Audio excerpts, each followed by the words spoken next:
Well, hello, everyone, wherever you may be. Thank you for joining us today. My name is Michael Kugelman. I am the director of the Wilson Center South Asia Institute. For 4 years now, the Wilson Center, in partnership with South Asia Democracy Watch, has been hosting an annual lecture series in honor of the late Asma Jahangir, a leading human rights activist from Pakistan who passed away in 2018. The lecture series features an annual address by a distinguished scholar, opinion leader, or activist who addresses issues of democracy and human rights in South Asia. Our past lecturers have been Dr. Aisha Jalal, Dr. Aisha Siddiqa, and Dr. Anita Weiss. We are delighted to be hosting today this year's lecturer, Dr. Sandeep Pandey, a scholar and activist from India. He will be discussing prospects for peace and nuclear disarmament in South Asia. And we will hear more about and from Dr. Pandey in just a few moments, but let me just set the stage a bit. South Asia today is a volatile place. It features two nuclear-armed rivals that also happen to be neighbors, India and Pakistan. There have also been long-standing tensions between Pakistan and Afghanistan. India has at times experienced tensions with some of its other smaller neighbors as well. There are contested borders between India and Pakistan, Afghanistan and Pakistan, and India and China, among others. South Asia is also a growing battlefield for strategic competition between India and China, and increasingly the US and China. South Asia has suffered through multiple wars, and it suffers from a lack of regional connectivity and integration, which hampers trade and other forms of cooperation. So this is why the topic of today's lecture is so salient, but also very ambitious. Many would argue that peace between India and Pakistan may be a near impossibility anytime soon, given the deep levels of mistrust on official levels. Many would argue that nuclear disarmament is but a dream at a moment when both countries, both governments, would believe that having nuclear weapons is an utterly critical national interest.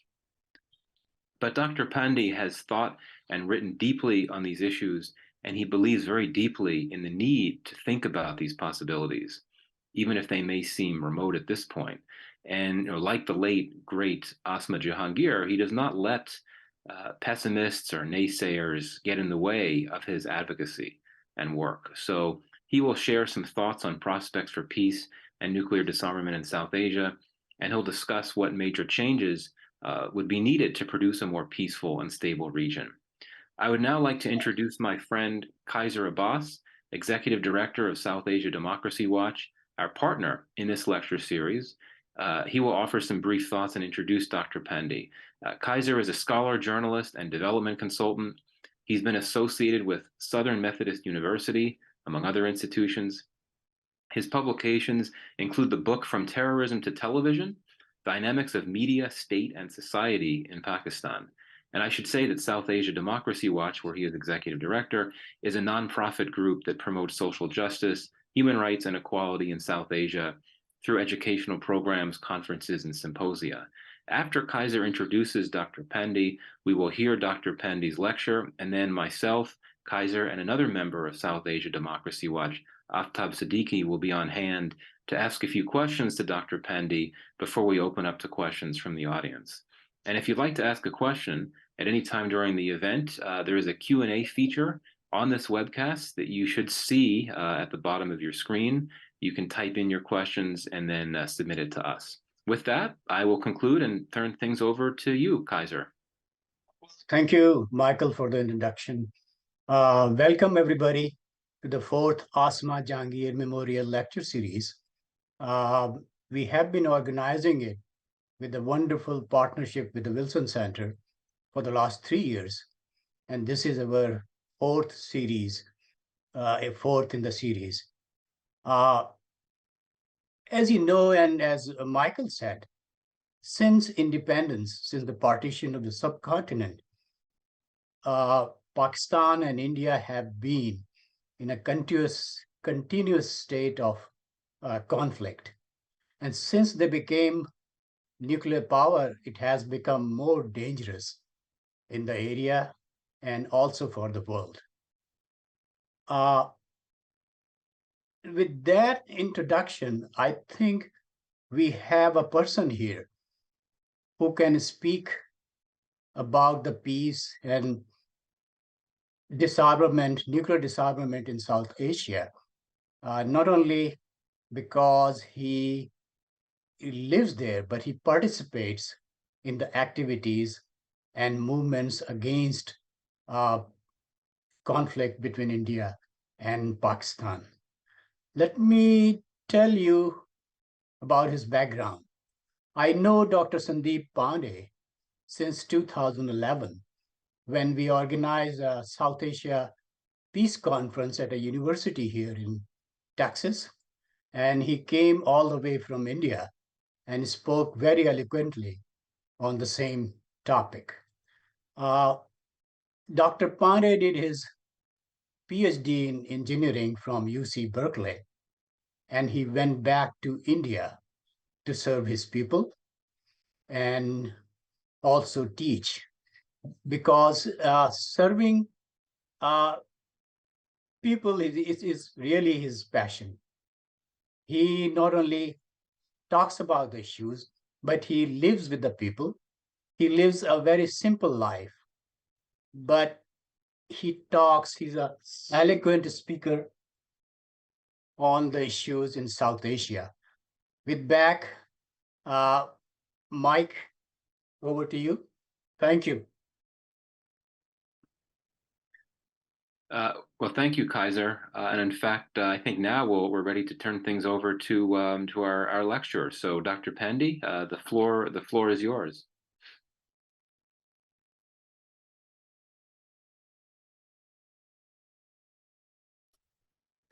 Thank you, Michael, and the Wilson Center, and thank you, Kaisar Abbas Sahab, Aftab Siddiqui Sahab of the South Asia Democracy Watch for giving me an opportunity to speak on a topic which is very close to my heart. In fact, in 2005, I had organized a peace march from Delhi to Multan with the objective of promoting peace and friendship between India and Pakistan. So I will talk about that march a little bit towards the end of my presentation. But let me first share the presentation. All right. So can everybody see it? Yes. Yeah. All right. So as has already been described, India and Pakistan are two nuclear powers, and that makes things very dangerous because among all the nuclear weapon possessing states, the 5 Security Council members and the other 4 or 5, including India, Pakistan, others who have made nuclear weapons or are thought to possess one, even though they may not have publicly tested. Israel, North Korea, and probably Iran. So among all these countries, India and Pakistan are the only ones which are neighbors, and you can imagine the dangerous situation. If we talk about the objective of nuclear disarmament, it has always been there since the end of Second World War, which was also the first time when nuclear weapons were actually used in a war. And fortunately, that has been the only time they have been used.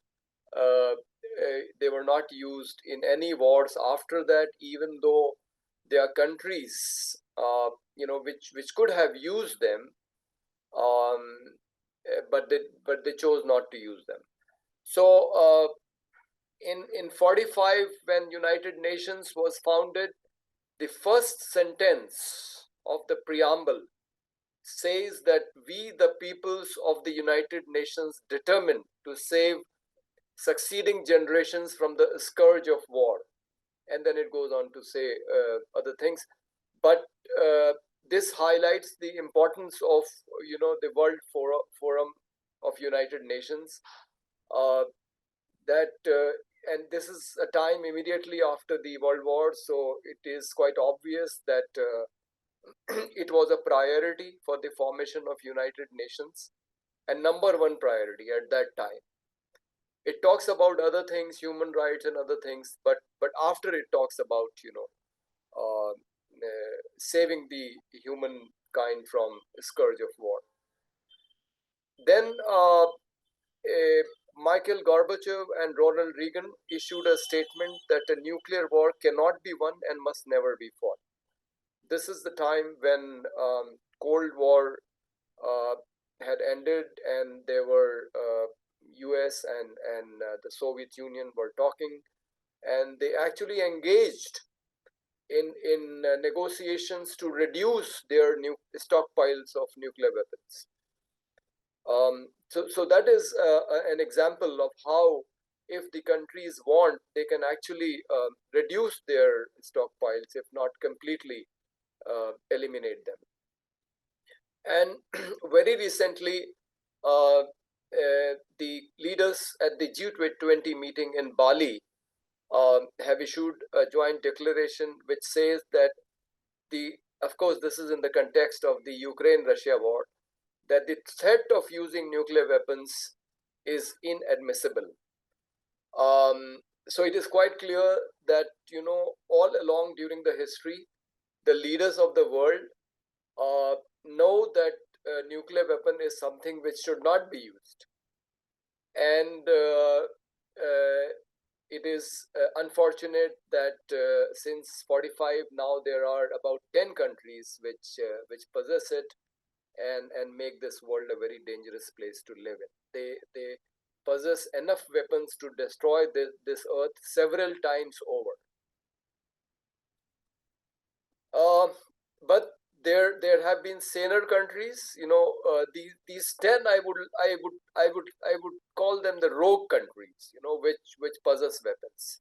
You always have people in society who like to keep arms, and there are some, especially in our part of the world, South Asia, who not only choose to possess arms but would also like to proudly display it.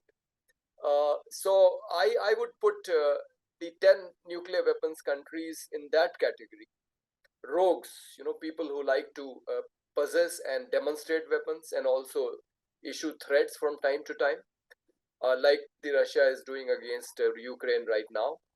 But fortunately, most countries in the world, and if you look at these countries, they total more than 125. So which means more than half the world consists of saner countries which have voluntarily entered into treaties to commit themselves to not make nuclear weapons, to not possess nuclear weapons, and not to allow any other country possessing nuclear weapons to place their weapons on their soil. So Treaty of Tlatelolco, I don't know how to pronounce that, but this is a treaty of countries in Latin America and Caribbean. So all of Latin America and Caribbean is committed to not possess nuclear weapons. Treaty of Rarotonga in the countries in South Pacific have committed themselves through this treaty.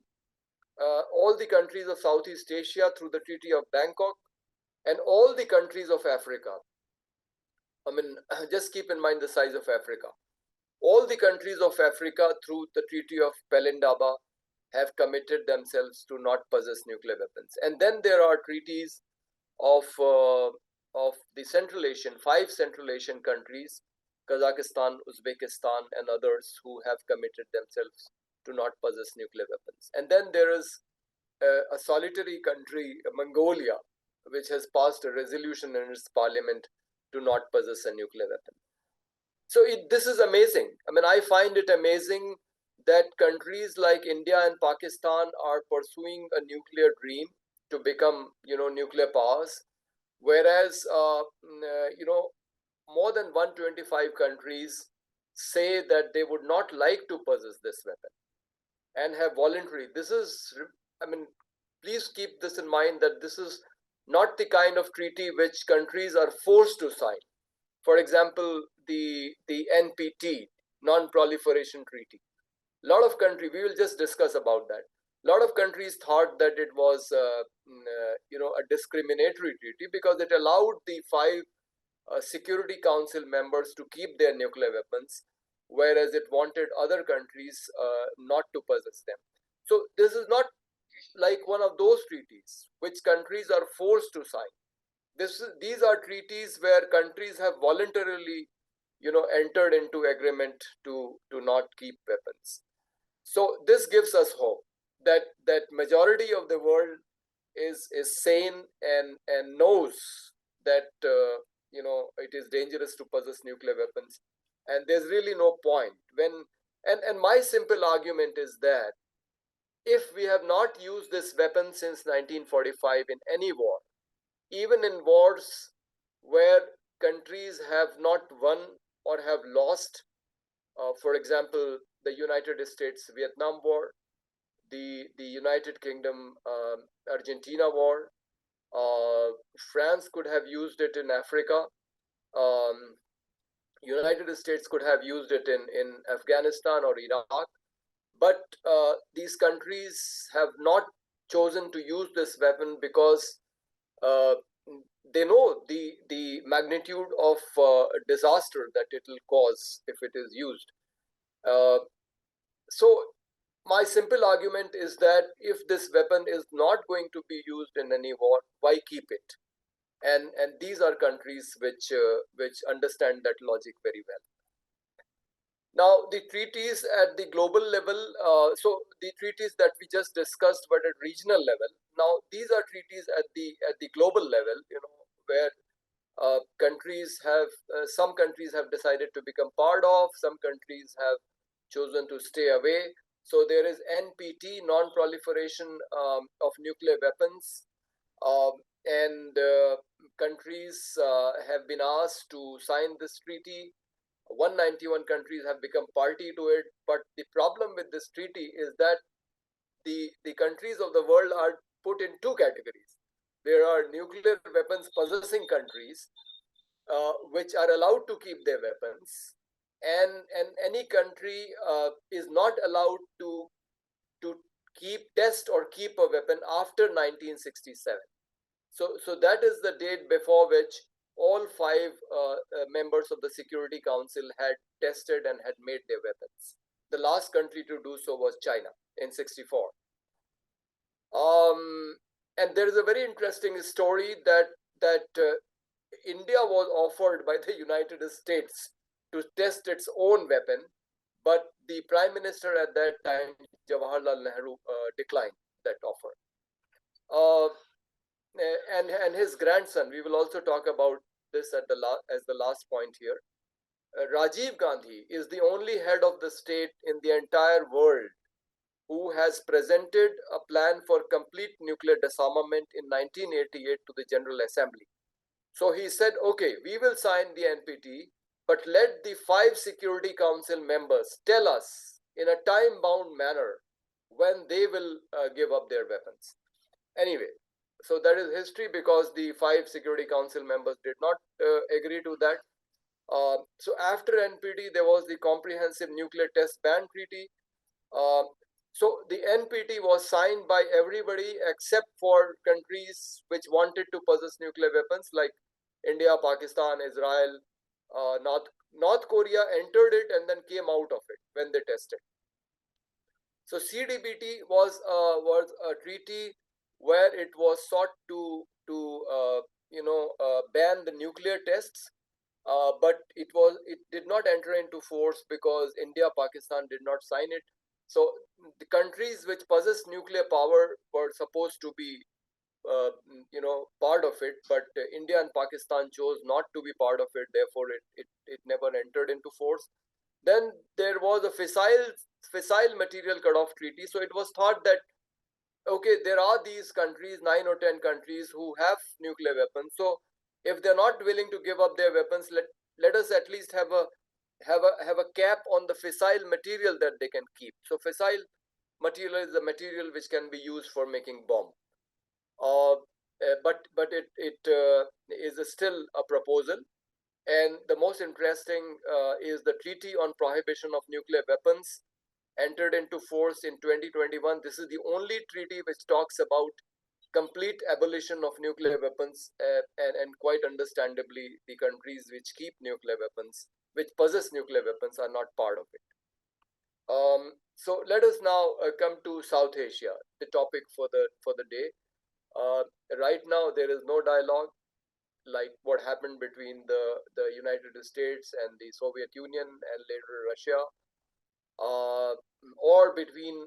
So there is also an interesting history of Argentina and Brazil wanting to trying to make nuclear weapon, but before they could make their weapons, they realized the danger of it and entered into an agreement, entered into dialogue, and reached an agreement that they would not make nuclear weapon, and they formed a joint committee of scientists who would oversee that none of the two countries ever embark the path of making nuclear weapon. So nothing is happening between India and Pakistan like that. We haven't held a dialogue about trying to put a cap on our nuclear weapons or try to not make any more weapons. But recently, Narendra Modi, in the context of the U.S. the Russian Ukraine war, has apparently suggested to Vladimir Putin and this is very recent, in 22, that this is not an era of war. So it's very interesting. And as you saw, he is also part of the leaders of G20. Uh, uh, sorry, he's also part of the leaders of G20, which has said that threat of using nuclear weapons was inadmissible. So Narendra Modi is part of this. So the question is, if he thinks that this is not an era of war and threat of nuclear weapon is inadmissible, why should India and Pakistan not enter into a dialogue like Narendra Modi wants Russia and Ukraine to do? Now, it is very interesting that China is a bigger nuclear power, but India's business with China has grown in spite of the Chinese incursions, during the prime ministership of Narendra Modi. So it is quite interesting that India has so-called two enemies, Pakistan and China, but its view on China is quite different from that of Pakistan. It doesn't engage with Pakistan in trade. The India-Pakistan trade is only of about $3 billion, whereas there is a possibility of $20 billion trade between India and Pakistan. But India doesn't open up trade with Pakistan like the way it does with China. And China has been very, very aggressive towards India for the last couple of years. And India doesn't know how to deal with this situation. The leaders have not spoken to each other for over 2 years. They recently met at G20, but I think India doesn't know how to go ahead with this with this process and safeguard its territory. The only positive development in recent times has been the opening up of Kartarpur Sahib corridor in 2019. So this is a Sikh religious place inside Pakistan, 5 kilometers inside the India-Pakistan border in Pakistan, and Sikhs would like to visit this. So they have been given the freedom to go there without a passport or a visa. So there's a corridor. That's why it's called a corridor, and that has been a very positive development, because there are a lot of people on both sides of border who have their relatives on the other side, who have their religious places on the other side. In fact, I had proposed that India and Pakistan relationship has always been a tit for tat.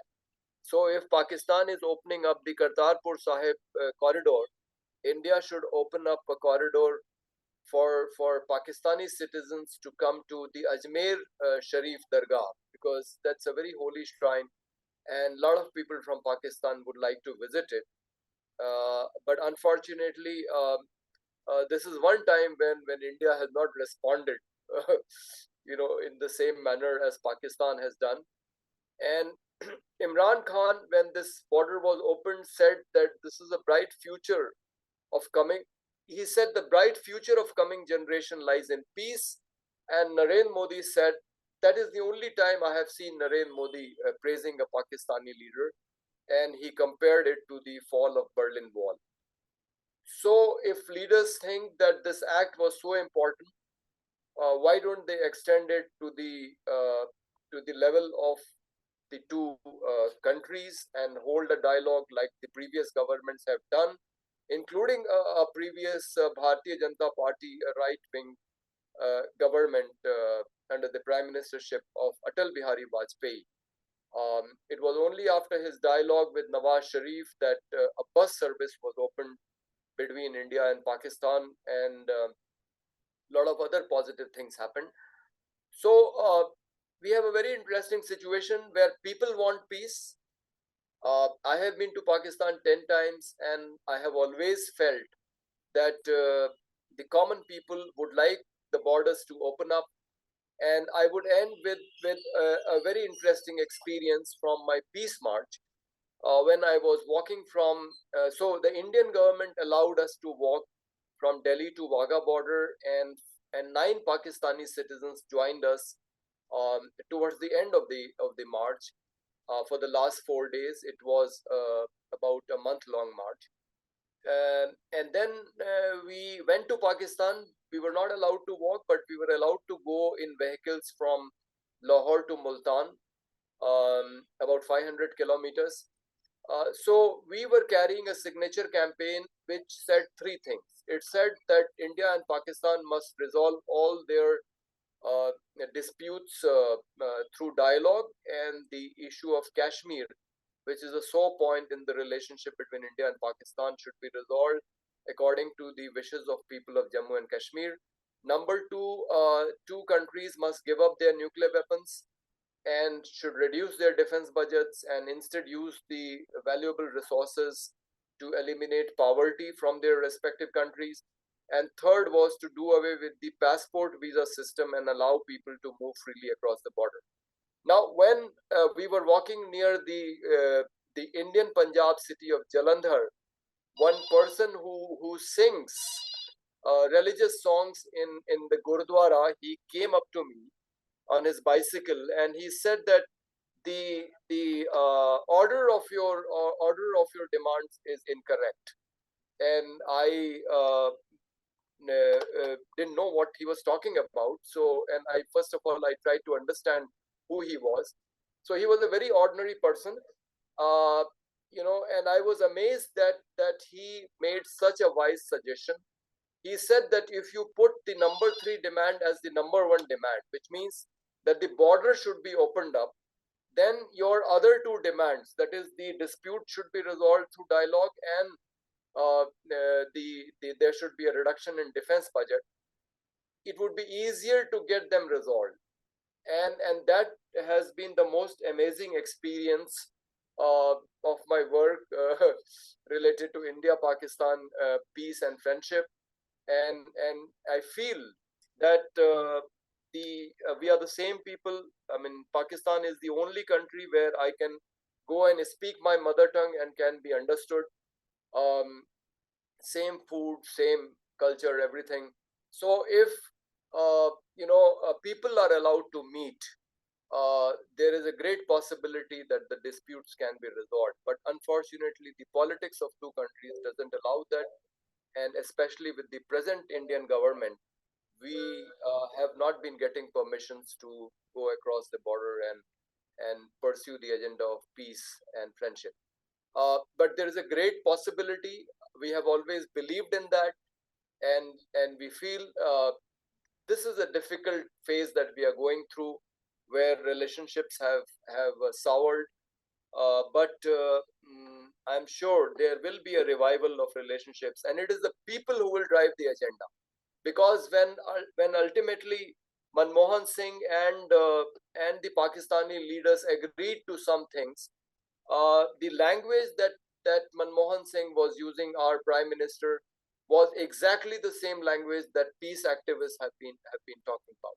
He in fact spoke about a borderless Kashmir.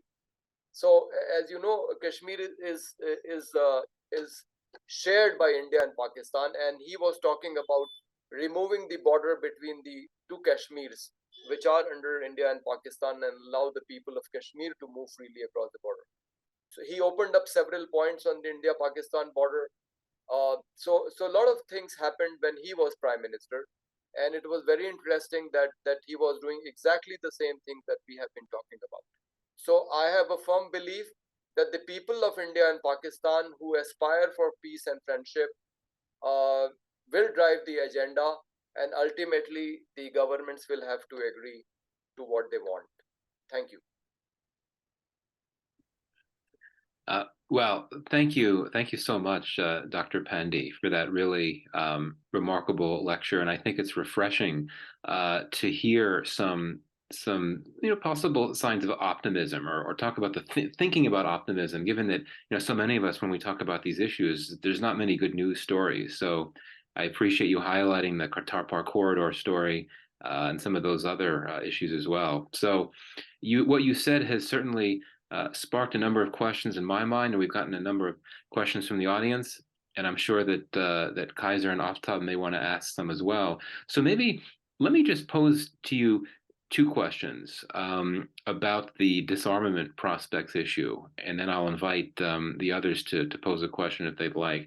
So I think it's helpful when thinking about the potential for disarmament, considering the few countries that have actually denuclearized, and as you would know, correct me if I'm wrong, there are four countries that have denuclearized, and three of them were essentially former Soviet states, Yeah. Belarus, Ukraine, Kazakhstan, and they all basically denuclearized once the Iron Curtain fell down, concluding that it didn't serve their interest to have these, given that the Cold War had ended.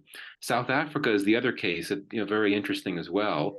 And I think the desire there was also linked to the Cold War. And I know that the South African leadership at the time wanted to have a nuclear-free Africa, and so denuclearizing helped in that context. But when we turn to India and Pakistan, obviously it's a very different context, right? Obviously, these two countries became nuclear well after the Cold War ended. So I guess my question to you on that is, where do we even start to think about how the incentive structure would need to change to compel India and Pakistan to think that they could even consider the possibility of denuclearizing down the road? And the second question linked to that, and there actually were a few queries from the audience about this too, gets to the issue of confidence building measures. Are there some confidence building measures that you could identify that could, A, bring the two countries closer together, and also, B, more broadly, compel the two countries to look to the day when they would seriously consider the idea of denuclearization? Someone asked the question of, if there were to be reductions in conventional stockpiles, could that then be a confidence building measure toward the idea of denuclearizing down the road? So I would welcome your response to those initial questions.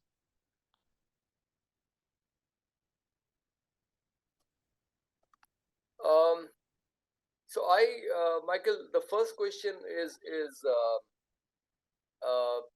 a question related to mindset. And as I mentioned, there are so many countries which have decided not to possess weapons, and you mentioned the four countries, and if we add Argentina and Brazil to it, there are countries which have voluntarily given up their weapons, and then there are countries like India and Pakistan who feel that they need this weapon.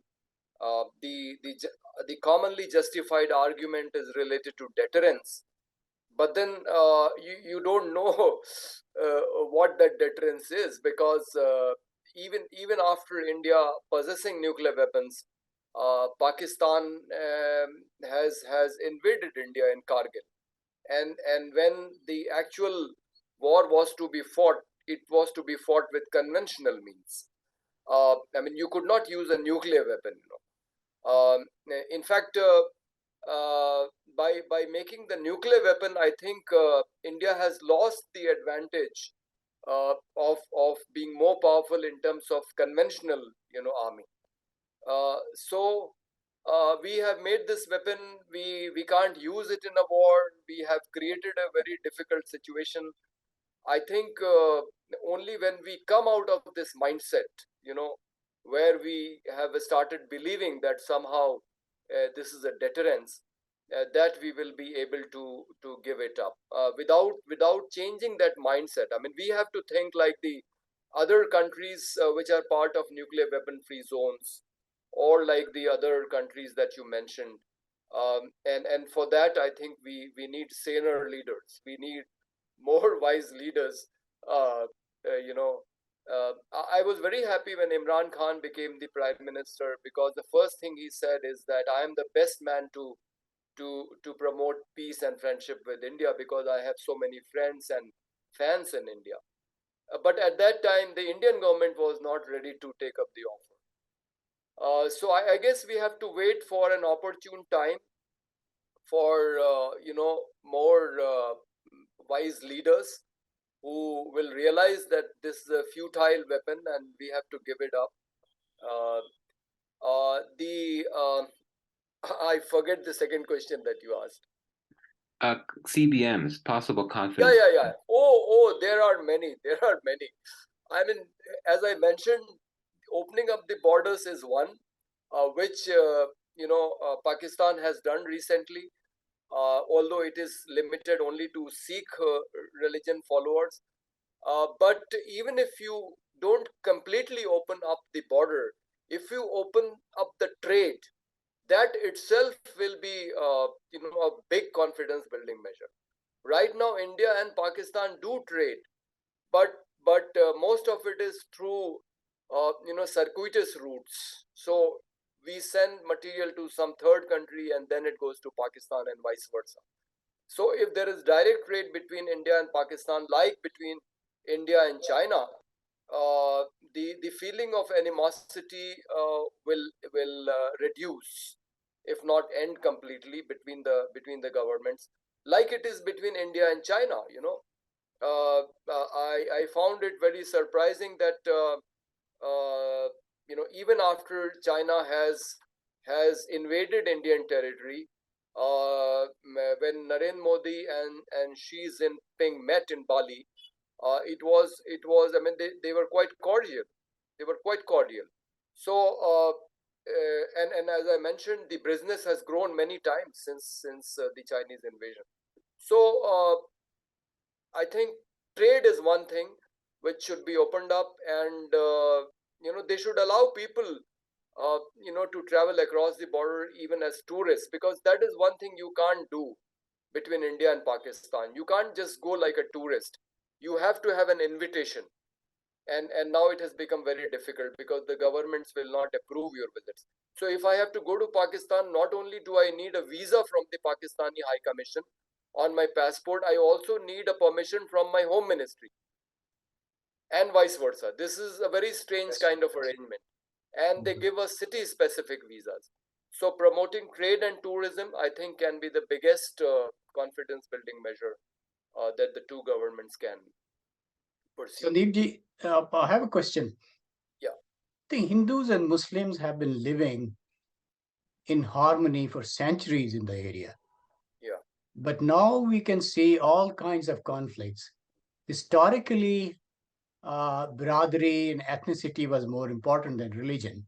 So, how did we come to this point when every religion has a conflict within itself and then with other religions?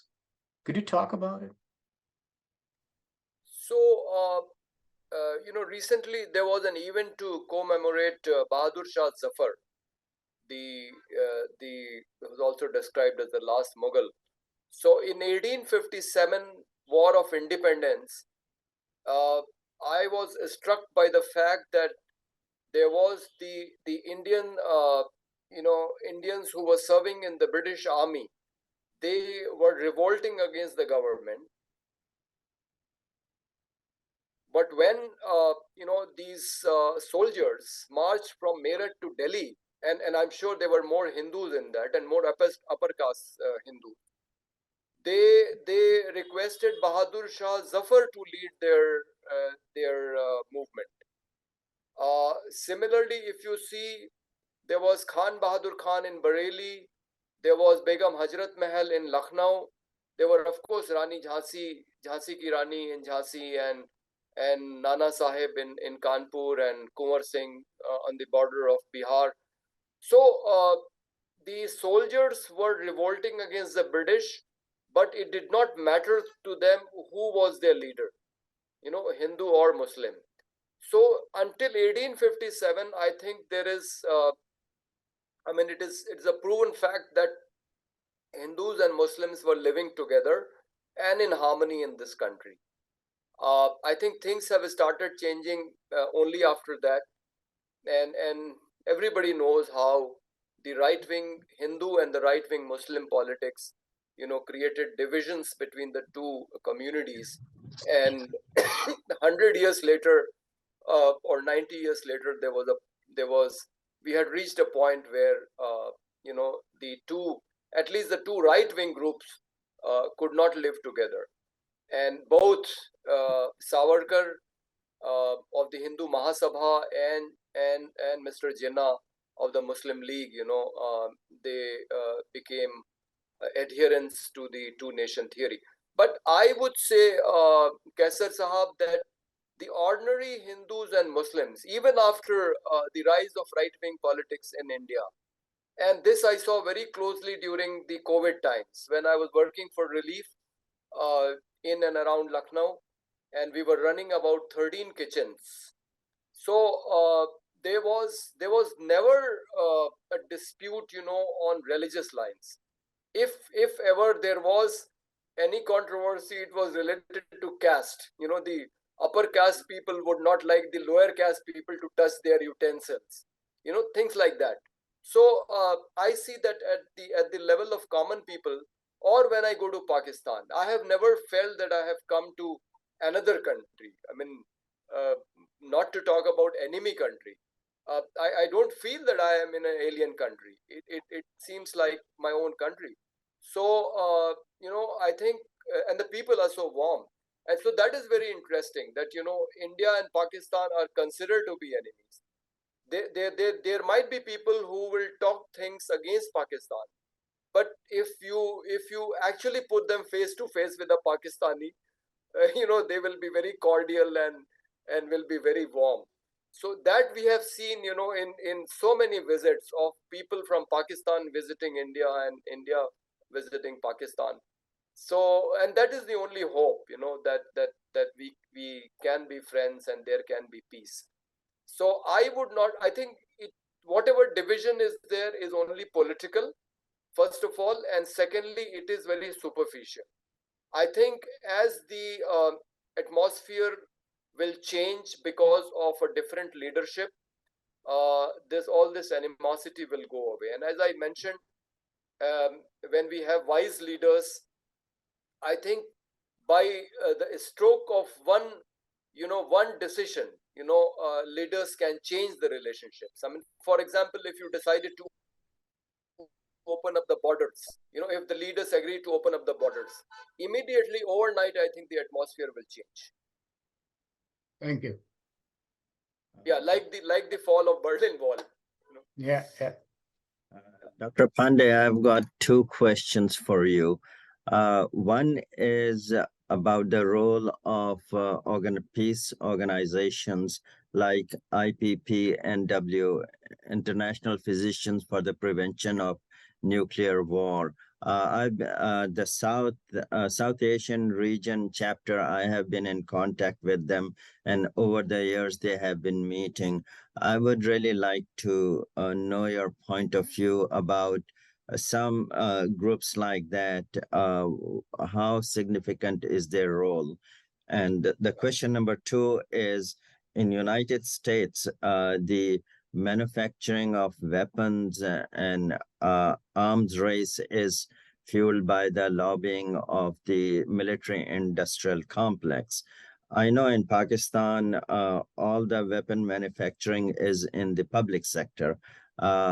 Would you comment whether there is a lobby for military-industrial complex in India? Okay. So the answer to the first question is that there are many organizations. One organization which exists by the same name in two countries is called Pakistan India People's Forum for Peace and Democracy, PIPFPD, and Asma Jahangir ji was quite active with this organization. And until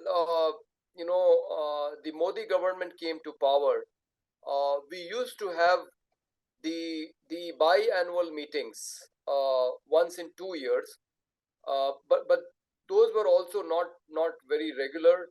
Sometimes there were problems in getting visas for delegates from the other country. But we did used to have those meetings, once in Pakistan and the other time in India.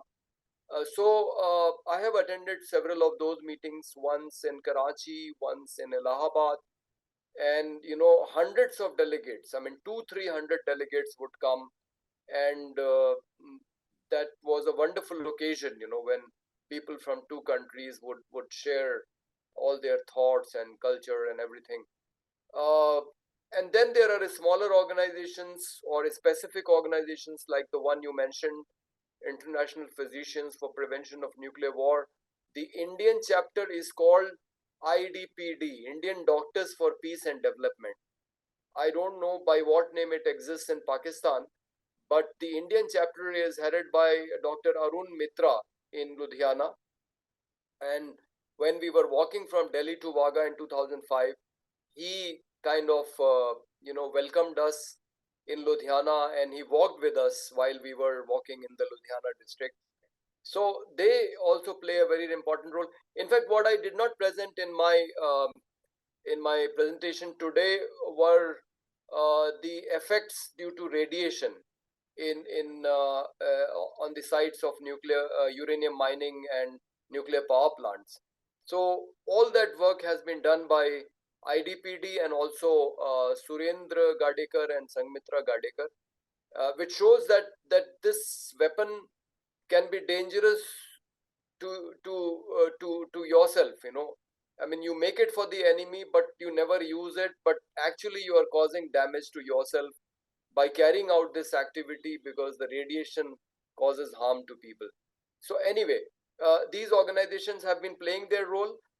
They are very small in terms of membership, but as I mentioned, the agenda that we talk about, the discussions that we have in our meetings are essentially the same things when the leaders meet, they talk about.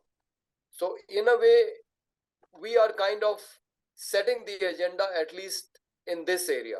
We talk about a lot of things. For example, I have a completely different view of the economic policy that our country should adopt, but my government will not listen to that. But when it comes to peace and friendship between India and Pakistan, my government will do exactly what I am saying, if and when they choose to decide to have peace and friendship. Thank you. Yep. Oh, go ahead. And the other question was whether there was a military-industrial complex. Oh yeah. Sorry. Yeah. So yeah, definitely there is a lobby which promotes which comes in the way of peace and friendship between India and Pakistan. It would like both countries, number one, to make and possess weapons, dangerous weapons, and number two, it would like the countries to kind of let the right-wing politics survive. So there are groups within both countries which believe in right-wing politics, and until they are there, the chances of peace and friendship are remote. The people believing in peace and friendship have to start dominating, before we can change the equation. And the arms lobby is, and now in India at least, there is we have international agreements. We have agreements with not only the United States but France, Israel, and we have joint military exercises. We buy weapons from these countries, and it is very interesting that sometimes India will object to United States to selling the same weapon to Pakistan. So very interesting dynamics. But it is for India and Pakistan to realize that they should not be buying the weapons made by these Western countries if they have to make peace and friendship. I mean, you are making the weapons bought from the same country against each other. Very, you know, peculiar situation. So it requires the wisdom, of leaders to realize that they should not buy into this whole game of armament and promote the arms industry. Thank you. Thank you. So just a reminder for our audience members tuning in, if you have a question for Dr. Pandey, you should see right below the screen where he's speaking an event chat box, and you could type in your name and your question there. It'll come to me and we'll get to the questions. So just wanted to ask you another two questions, and actually really one question. It's linked, two separate ones. I'm going to identify two factors. And I'd like to hear how you think these could impact prospects for peace and greater cooperation in the region. One is what I would describe as the changing or the evolving nature of threats, particularly keeping in mind that we're seeing increasingly global threats that impact everyone equally, or not equally, but impact many countries in the same way, particularly in South Asia. So climate change, for example, we know that that's an increasing threat for both India and Pakistan and the broader region.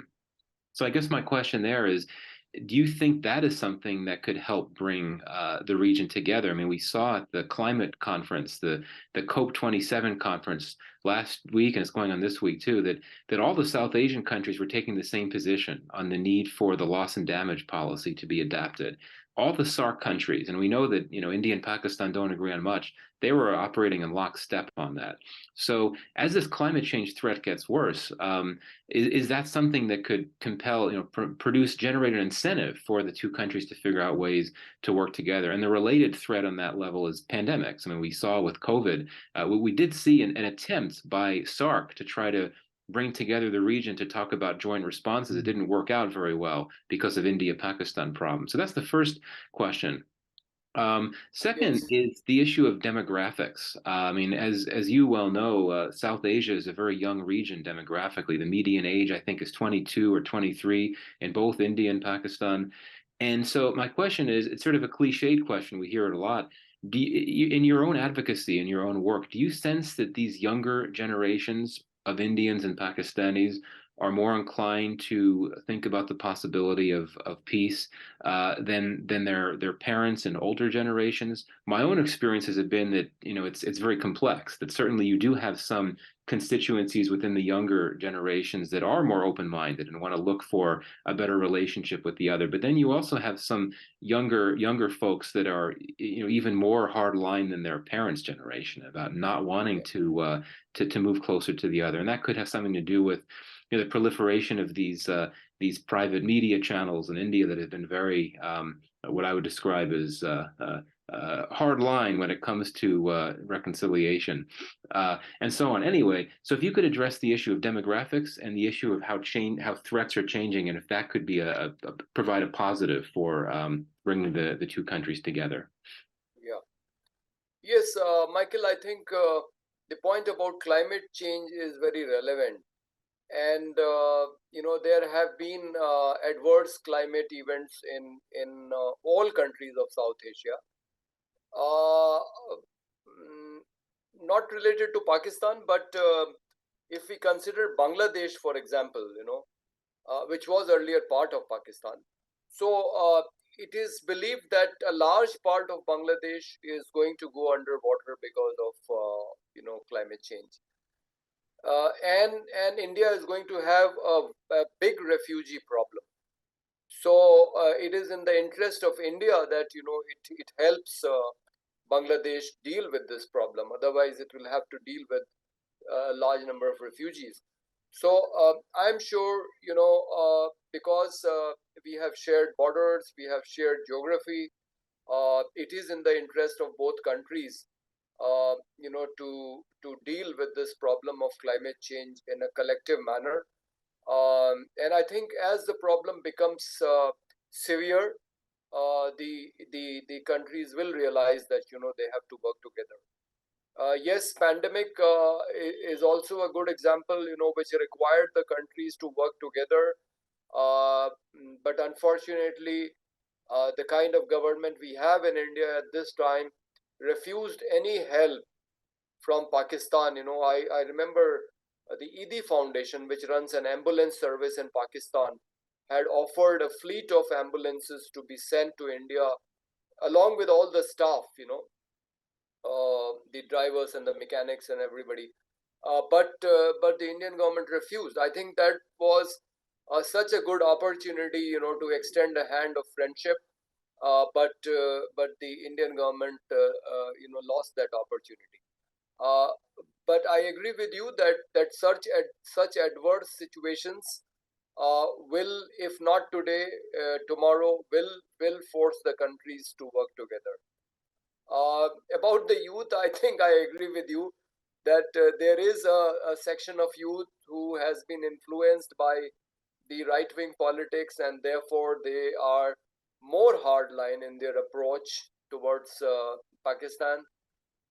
It is very interesting that they do not have any experience about Pakistan, and yet they have formed an opinion about Pakistan. For example, I myself, even though have grown up in the city of Lucknow, used to believe until I met the first Pakistani student on my first day in United States, that Urdu and Hindi were different languages. When I met this Pakistani student at Syracuse, uh, and when he, after a while, he started speaking in Urdu, I asked him, "How do you know Hindi?"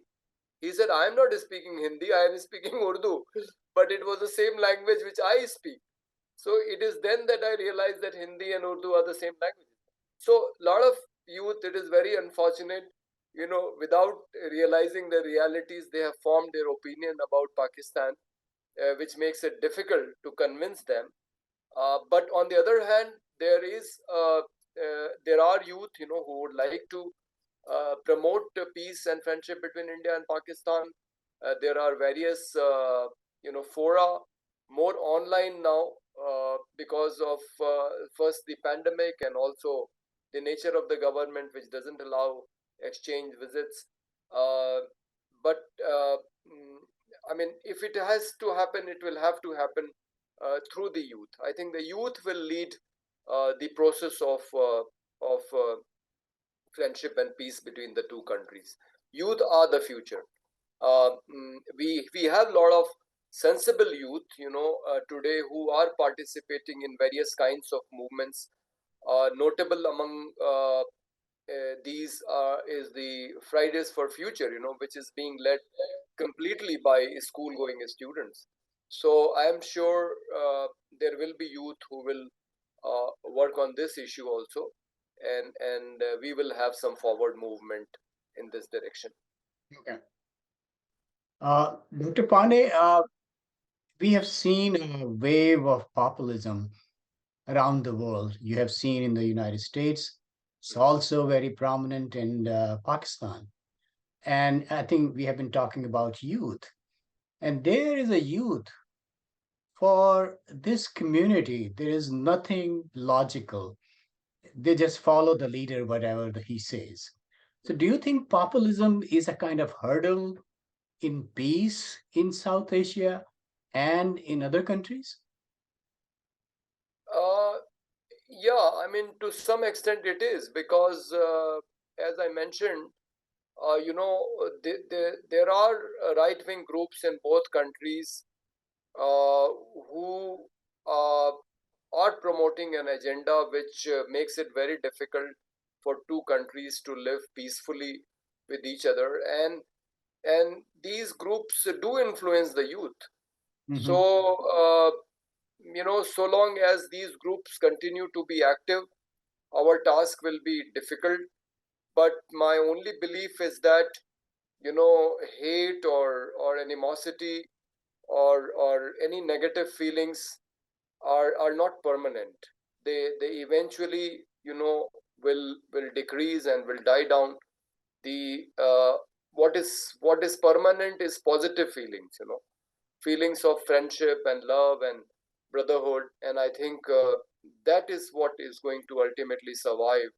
And when people will realize their mistakes, they will come back to the right path. Thank you.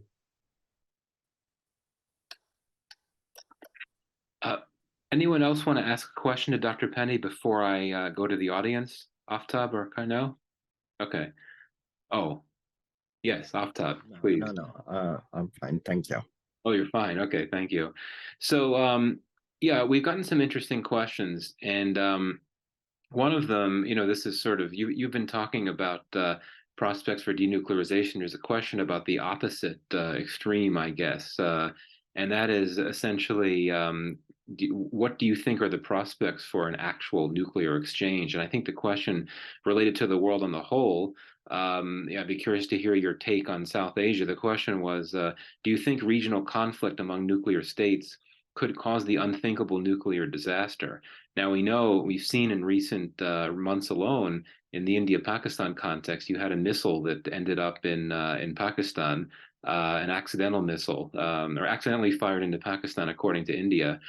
There was not escalation because cooler heads prevailed, but that's the type of thing that, in a different context, could really lead to a very significant and concerning level of escalation. So, do you think that there is a possibility that this world could see a nuclear exchange? You had mentioned earlier that, not since 1945 that has anyone used nuclear weapons, and only the US has used a nuclear weapon.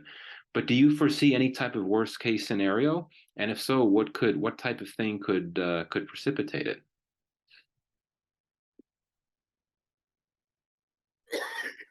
So, Michael, the world has seen number of accidents or close shave. There has been the Cuban Missile Crisis and other instances when it appeared as if the nuclear war could break out. But fortunately, most of the times it was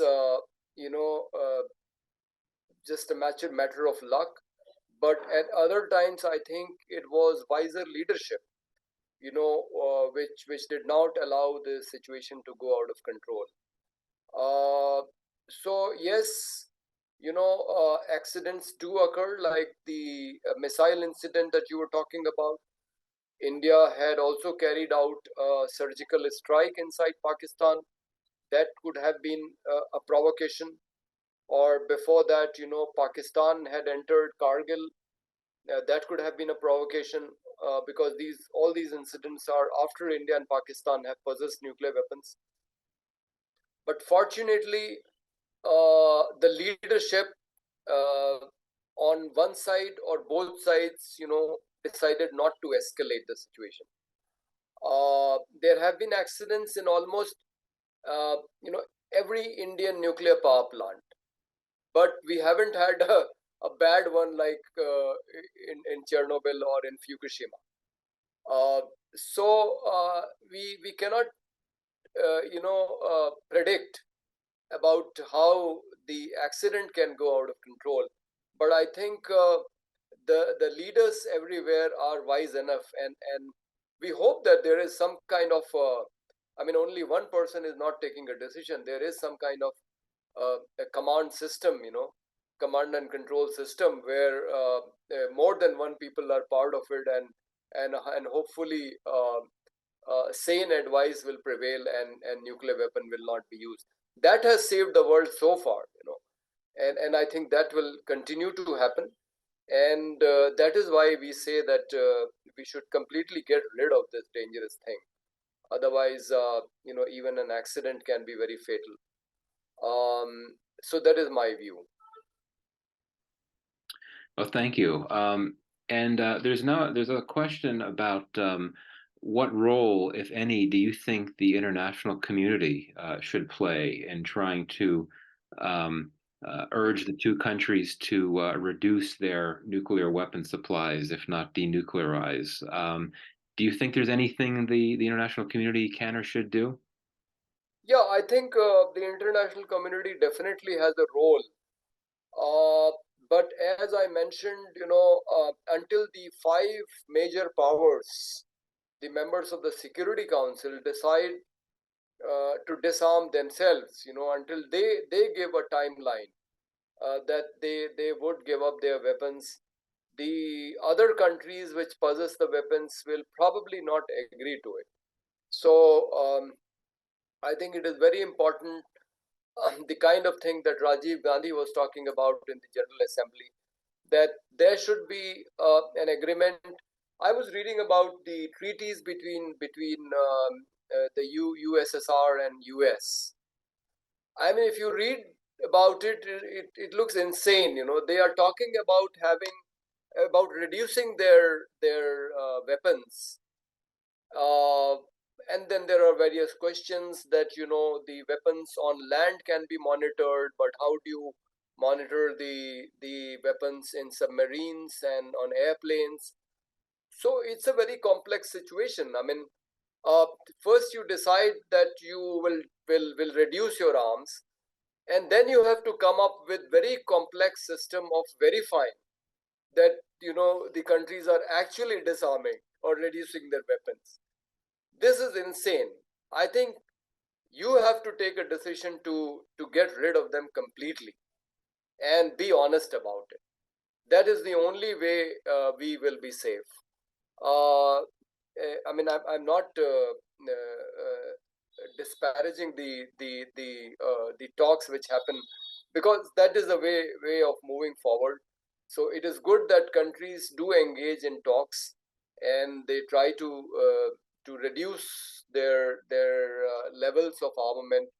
But I think ultimately we have to talk about zero nuclear weapons.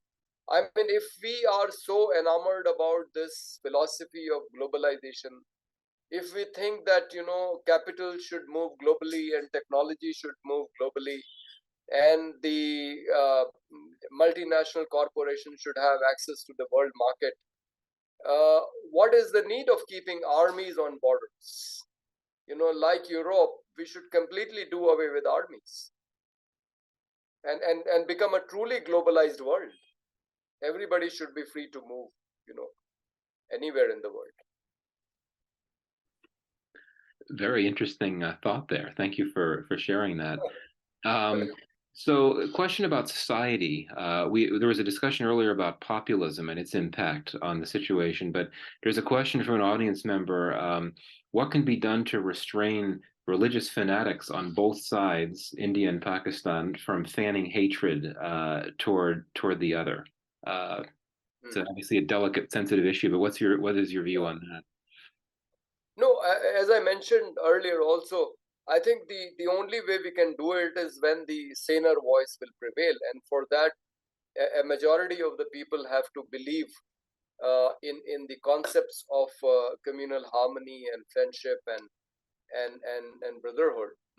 Our constitution, the Indian constitution, guarantees justice, liberty, equality, and fraternity. So those are the core values on which our constitution has been formed. Unfortunately, even the past governments have started moving away from the constitution, and have created an environment where the right wing has found a space to assert itself. But I think people are realizing it, and recently the Supreme Court of India has made it very clear that hate speeches will not be allowed, and it has asked the authorities to take cognizance of anybody indulging in hate speech and to take action. So, of course, the law and order machinery has to work, the courts have to work, and not be influenced by the populism. But I think the greater responsibility is of the society. The society, has to take the ultimate responsibility for preserving the values of harmony and brotherhood. So at this point, I must mention that even though we face this problem of religious fanaticism, and there have been number of incidents of communal riots or religious feelings behind violence, but let me also tell you that there have been equal number of examples of people trying to save people from the other community. People are trying to protect the victims. A good example would be journalist from Kerala, Siddiq Kappan, is in jail in Uttar Pradesh. And when he got bail from the court, it was a former vice chancellor of Lucknow University, Professor Roop Rekha Verma, who agreed to accept the bail for this person. So there have been examples like this in our society, where people going across religious lines have stood by each other, and that is, I think, that keeps us going. That keeps us going, and there are more people who believe in that concept. It is very unfortunate that because of the dominant politics, a lot of the people have become silent or don't assert themselves. But the ruling party gets about 40% of votes, which means 60% of the country is still doesn't believe in the ideology of religious fanaticism. I think that's a really important point to make. I think the flip side of the stories we hear about religious extremism, the fact that there is more intercommunal harmony than we may otherwise expect or think. But no, that's a critical point. A question, getting back to geopolitics, a question about China. China is increasingly being seen as a strategic and economic threat to India, especially due to its close relationship with Pakistan and with its border incursions at the line of actual control. Given that China is a nuclear power, how does this factor into India's incentive to denuclearize? Yeah. So I don't think India's nuclear capabilities are any match to that of China. I think when India tested its weapon, it was for Pakistan. So India has made its weapon for Pakistan, and Pakistan has made its weapon for India. I don't think India hopes to win any nuclear war or even a conventional war with China today. The Chinese are too strong. But on the other hand, I have always believed that China, and it was a surprise to me when China, invaded India in Galwan. Unlike the India-Pakistan border, there has been no killing on the India-China border. In fact, in 2018, I was taking out a peace march from Ahmedabad to the Gujarat border of Pakistan. And one of our demands was that the soldiers between India and Pakistan should not fire at each other. I mean, if the Indian security agencies have to act against the terrorists, that of course they have to do. But the soldiers should not fire on each other, because there was an unspoken understanding between India and China that the soldiers will not fire at each other or will not kill each other. They would throw stones at each other, they would wrestle with each other, they would push each other, into their boundaries, but will not fire. So it was a surprise that in Galwan, 20 Indian soldiers were killed after a long time. but before I go on with that story, let me just mention a very interesting point about the peace march in 2018 from Ahmedabad to Nadabet. Narendra Modi's wife came to support us, and she said that just as I pray to God that Mr. Modi should win the election from Varanasi when he contests the parliamentary election, I pray to God that India and Pakistan should become friends and peace should prevail. Very simple lady. She's a retired government school teacher. Doesn't live with Modi, although they are not divorced.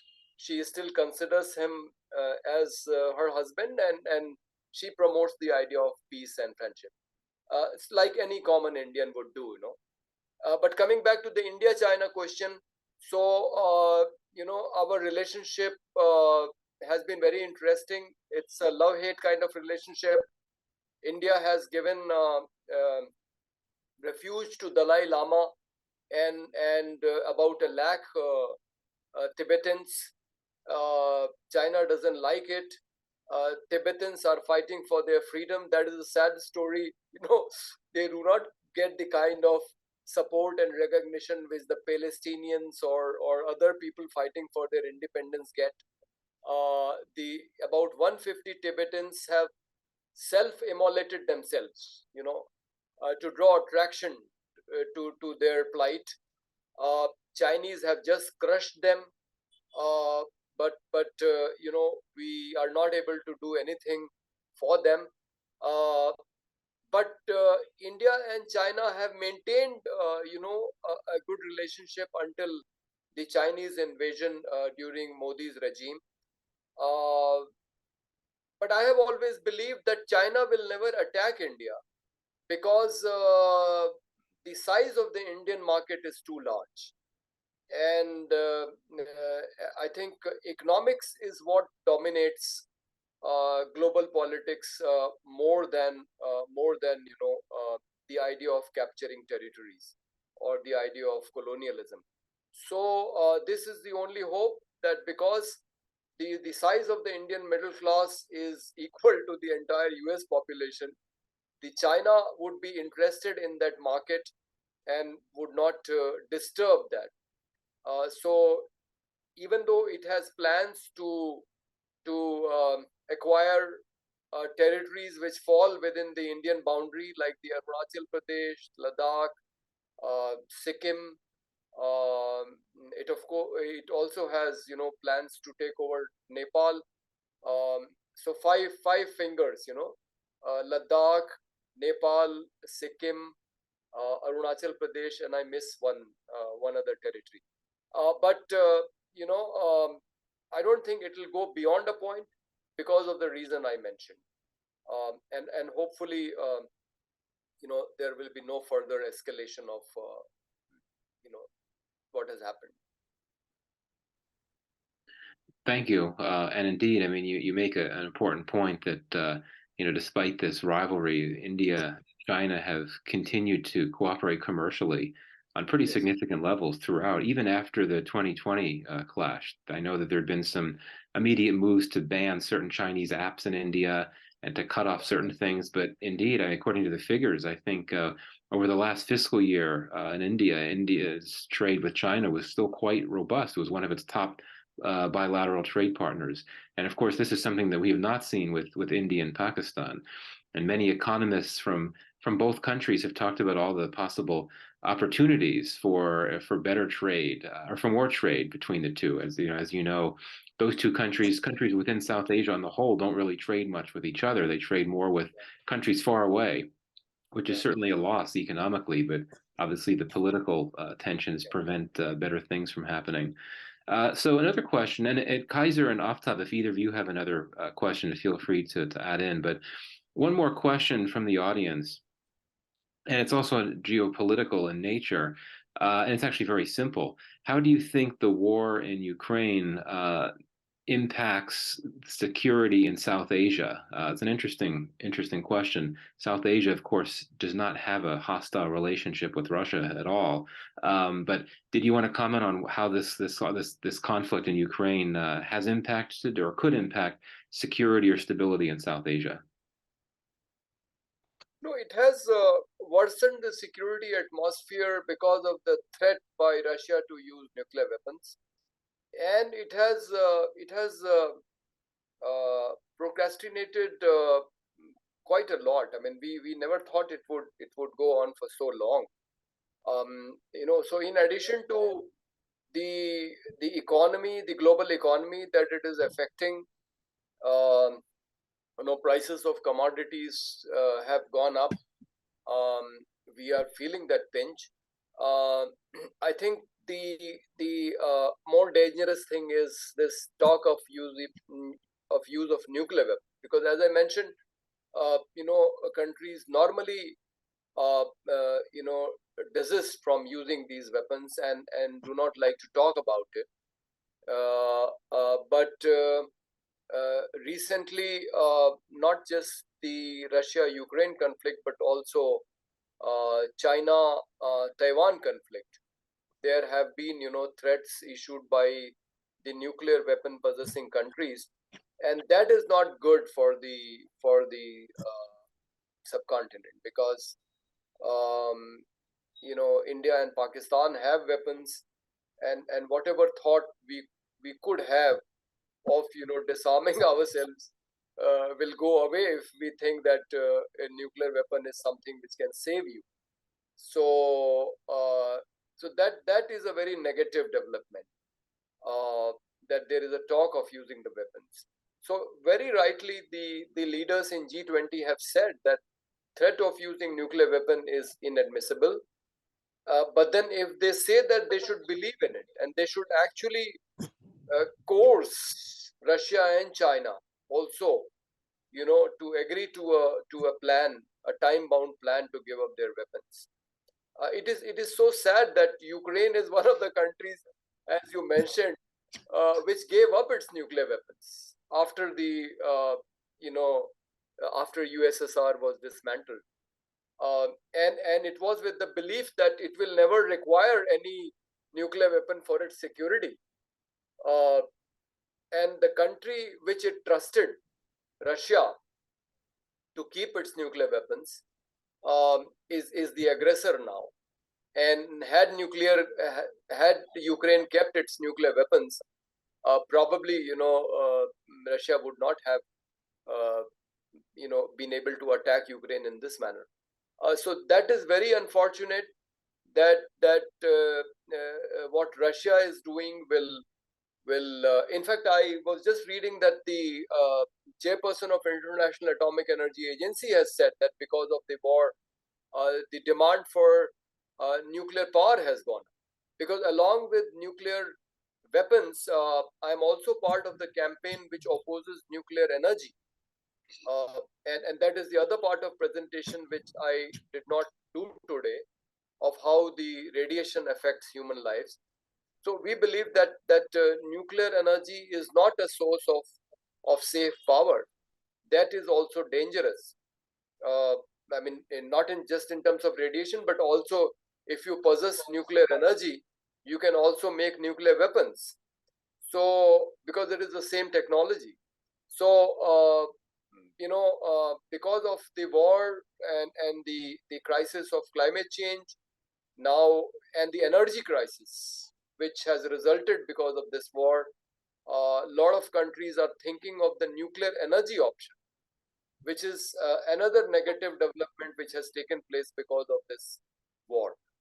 So we only hope that Russia will not drive us more insane and force the world to adopt the option of nuclear weapons and nuclear energy. We were moving in a direction in which countries were at least giving up the nuclear energy option, if not the nuclear weapons option. I mean, the entire Europe and Japan and United States, uh, have no plans of expanding nuclear energy. They are not putting up new nuclear power plants. But this war will probably change that, and it is very unfortunate. Dr. Pandey. Pandey, yeah, sure. Go ahead. Okay. I wanted to ask you about the organization South Asian Association for Regional Cooperation, SARC. Yeah. What do you think about SARC and whether it will play an important role in bringing peace and better economic situation in the region? Yeah, Aftab Saab, SARC was a very important forum. Like the United Nations globally, it was a forum locally in South Asia where countries could have resolved their disputes. But unfortunately, the animosity between India and Pakistan is not allowing SARC to move forward. In fact, it is almost frozen. And instead, Narendra Modi has formed new forum. A forum in which Myanmar is now part of. I think it's called BIMSTEC, where Bangladesh, Myanmar are all part of it. So quite obviously, he doesn't want to deal with Pakistan.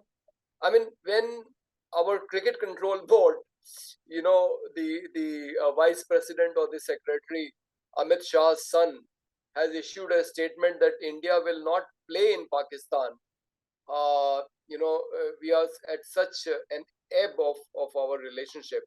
How can we expect any political dialogue to take place when we are not willing to play cricket in Pakistan? This is very sad.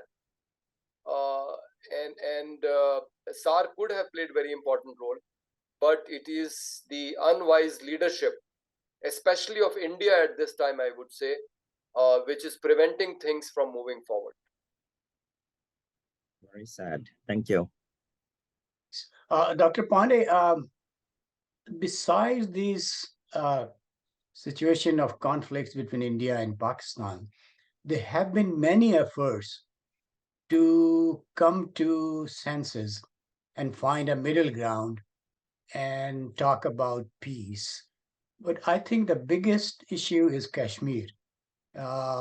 Before we actually talk about peace in the South Asian region, the last time we heard about both countries came together was during Musharraf's regime, and they talk about 4-point agenda, 4-point solution, which includes basically opening up the borders so people can visit each other, their relatives, the trade will be open, and then give regional autonomy, electoral and democratic autonomy to each regions in the Kashmir. What do you think about resolving the Kashmir issues?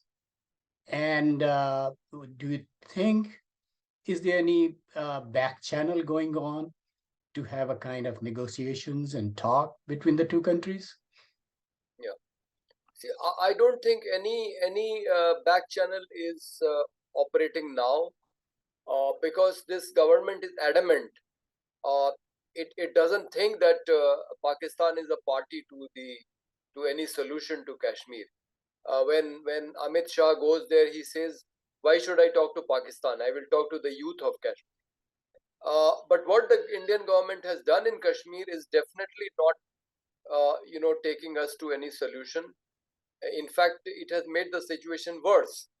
At least in earlier days, we had some kind of government, even though for namesake, but there was an elected government by some small percentage of the population of Jammu and Kashmir, which used to take decisions about Jammu and Kashmir.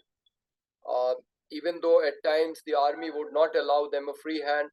For example, I remember when Omar Abdullah was the chief minister, he wanted the Indian government to remove the Armed Forces Special Powers Act from Jammu and Kashmir, but the Indian army didn't agree to it. But at least they had their own government. But under the present regime, there is no government in Kashmir, since they diluted the Article 370 and 35A. It is an outsider, a lieutenant governor. He was a senior to me when I was studying engineering at Banaras Hindu University. this lieutenant governor is now in charge, and he's taking decisions on behalf of the BJP government in power in Delhi. So I totally agree with you. I think the last time we came close to a solution on Kashmir was during Manmohan Singh's time, and he had clearly said that he would make Kashmir borderless. And there was some talk of allowing complete freedom to Kashmiris to travel between the two parts, one under the Indian control, the other under the Pakistani control, and some kind of joint arrangement between India and Pakistan, which would allow more autonomy to Kashmir. I think that is the only solution. That is the only solution in the interest of all three parties, the people of Jammu Kashmir, the countries of India and Pakistan. But I guess again we have to wait for more saner leadership, before we can reach that kind of solution. Thank you. Well, thank you. And I must say the time has flown by. We're going to have to wrap up now. But I think that hearing your comments, Dr. Pandey, what for me, my big takeaway is that it really does come down to leadership. If we want to talk about moving the needle forward on these very ambitious but honorable goals, disarmament, peace, we're going to have to wait until there's a very different type of leadership in the region to be able to move toward that point. I think it's something we can all agree with. But thank you very much for taking time. I know it's late in India, so really appreciate you taking the time to be with us. Again, this is a lecture an annual lecture in honor of Asma Jahangir, and we appreciate that you hit on many of the issues that were important to her, and these included regional peace issues, disarmament issues, conflict resolution, social justice, and so many other things that you hit on. So we really appreciate that. I want to thank again our partner in this initiative, the South Asia Democracy Watch, Kaiser Abbas and Aftab Siddiqui. Really enjoy your partnership. We appreciate it. And we look forward to next year's lecture. And finally, I want to thank the audience for tuning in. We got some great questions. Keep them coming. And we hope to be back with you soon. But again, thank you all, and especially you, Dr. Pandey. Really appreciate your time. Thank you, everybody. Thank you very much. Thank you. Okay. Take care. We are now adjourned.